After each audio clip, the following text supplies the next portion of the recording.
and many white families owned slaves, whom they considered to be their property. Frederick was born into slavery because his mother was enslaved. He never knew his exact birth date.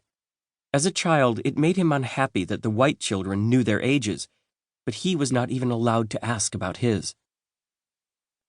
As a boy, Frederick lived with his cousins, his younger sisters, and his grandparents. They shared a small cabin on a farm that was part of a huge plantation in Maryland. Frederick had been separated from his mother when he was a baby. Her name was Harriet Bailey, and she was enslaved on another farm 12 miles away.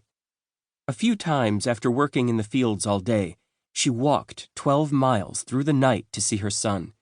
She'd lie down with him, and once he was asleep, she walked home. If she wasn't back in the field by sunrise, she would be punished by being whipped. Frederick was still young when his mother died, and he never had the chance to know her well. He later wrote, "I do not recollect of ever seeing my mother by the light of day." Still, these first few years of Frederick's childhood were happier than those that followed. He loved his grandmother very much. Although she was also enslaved, she was considered too old for labor, and instead took care of Frederick and the other children.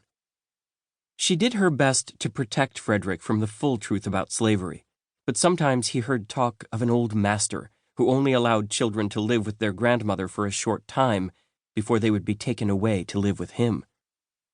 Frederick spent his time exploring the woods and creek or playing gleesome sports with other children, but he had a growing sense of dread.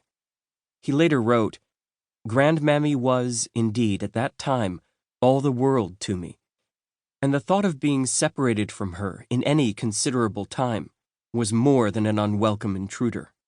It was intolerable." When he was 6 years old, that dreaded day came. Frederick was sent to live with the old master, a man known as Captain Anthony. It was a long journey, which he and his grandmother walked together. When they arrived, Frederick's grandmother told him to go play. Then she quietly left. Devastated, Frederick cried himself to sleep that night. The next day, Frederick was forced to start working. He had to keep the yard clean, bring the cows in at night, and run errands. Although he was only 6, no one took care of him. He had no shoes, jacket, or pants. He and the other enslaved children were given only 2 shirts a year. If those wore out, they had nothing to wear. Frederick and the other children were fed cooked cornmeal, which was called mush. It was poured into a trough on the ground, and they had to eat with their hands or scoop the food with shells or broken shingles. There was never enough, and Frederick often went hungry. And in the winter, he was freezing.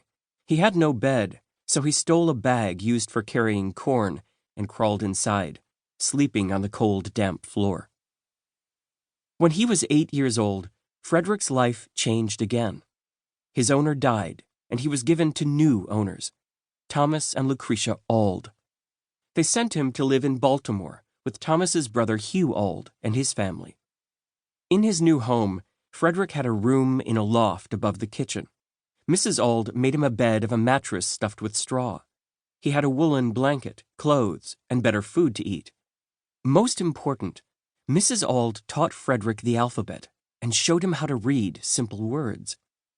When her husband found out, he was furious.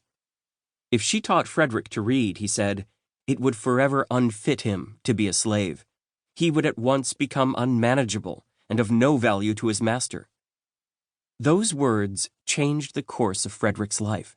From that moment, he later wrote, I understood the pathway from slavery to freedom. If reading would make him unfit for slavery, then he would learn to read. Frederick seized every opportunity to look at newspapers and books. The more he read, the more he understood about slavery, and the more he hated those who kept him enslaved. He dreamed of being free, but it seemed impossible. Freedom, he wrote, was ever present to torment me with a sense of my wretched condition. When Frederick was 15, his life took another turn for the worse. He was sent back to live with his owner.